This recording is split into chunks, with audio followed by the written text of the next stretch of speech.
आज की वीडियो में हम डिस्कस करेंगे इलेक्ट्रोस्टैटिक्स। इलेक्ट्रोस्टैटिक्स में क्या होता है चार्ज, कैसे हम फ्रिक्शन से चार्ज को प्रोड्यूस कर सकते हैं। एक एक्टिविटी समझेंगे, एक्टिविटी से हमें क्लियर हो जाएगा कि चार्ज को कैसे प्रोड्यूस कर सकता है। साथ ही में हम ये भी देखेंगे कि क्या होती है वैल्यू चार्ज की। तो आज पहले एक एक्टिविटी करते हैं। इस एक्टिविटी के लिए मैंने एक स्केल लिया हुआ है, कुछ पेपर बिट्स लेके रखे हुए हैं। एक बार मैं पहले इनको टच करके देखता हूँ। जैसा कि आप देख रहे हो एक भी पेपर बिट इसके ऊपर नहीं चिपका है। अब सेकंड स्टेप में मैं इसको अपने हेयर्स पे थोड़ी देर रब करता हूँ। रब करते हैं तो यहाँ पर फ्रिक्शन होता है। फ्रिक्शन से देखते हैं क्या होता है।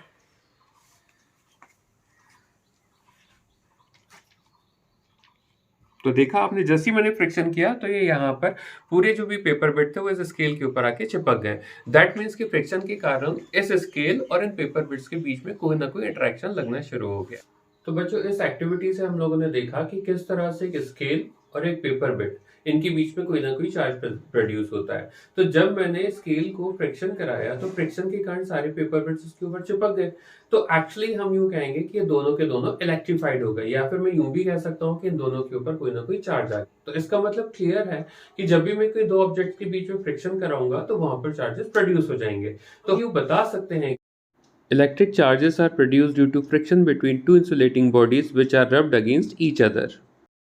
अब यहाँ पर जो दो चार्जेस प्रोड्यूस हुए हैं, एक हुआ था स्केल के ऊपर और एक हुआ था पेपर बिट के ऊपर। अब ये दोनों ही चार्जेस यहाँ पर स्टेशनरी हैं। स्टेशनरी चार्जेस हैं, इसलिए हम कहते हैं कि ये पूरा इलेक्ट्रोस्टैटिक से चार्जिक है। अब बात आती है कि चार्जेस को हम डिफाइन कैसे करें। तो चार्ज को हम ऐसे डिफाइन कर सकते हैं कि चार्ज एक ऐसी कोई प्रॉपर्टी है किसी भी मटेरियल की जिसके कारण वहां पर हमें इलेक्ट्रोस्टैटिक फोर्स फील होता है, जिसके कारण कोई भी एक मटेरियल दूसरे मटेरियल को अपनी ओर अट्रैक्ट कर सकता है। अब बात आती है चार्ज की वैल्यूज की। हम चार्ज को E से शो करते हैं। इसकी वैल्यू होती है 1.6 इंटू 10⁻⁹ कूलाम। यहाँ पर कूलाम इसकी यूनिट है। कूलाम साइंटिस्ट थे जिन्होंने एक लॉ दिया था, इसी के बेसिस पे इसकी यूनिट को हमने कूलाम लिखा हुआ है। सेम चार्ज हम प्रोटॉन के लिए भी बताते हैं। चाहे हम प्रोटॉन को लें चाहे हम इलेक्ट्रॉन को लें, दोनों के ऊपर चार्ज एक बराबर होता है, 1.6 इंटू 10⁻⁹ कूलाम। अब हम कैसे बताएं कि कोई मटेरियल चार्ज है या नहीं है, चार्जेस के बेसिस पे हम कैसे बताएं। तो उसका एक तरीका होता है, अगर मेरे पास नंबर ऑफ प्रोटॉन और नंबर ऑफ इलेक्ट्रॉन बराबर होते हैं तो मैं कहता हूं कि जितने पॉजिटिव चार्ज है उतना ही यहाँ पर नेगेटिव चार्ज है। क्यों? क्योंकि हम प्रोटॉन को पॉजिटिवली चार्ज कंसीडर करते हैं, इलेक्ट्रॉन को हम नेगेटिवली चार्ज कंसीडर करते हैं। तो जब ये दोनों बराबर होते हैं तो कोई भी बॉडी होती है न्यूट्रल। अब अगर कभी प्रोटॉन्स ज्यादा हो और इलेक्ट्रॉन्स कम हो तो इसका मतलब पॉजिटिव चार्ज हो गया ज्यादा, नेगेटिव चार्ज हो गया कम।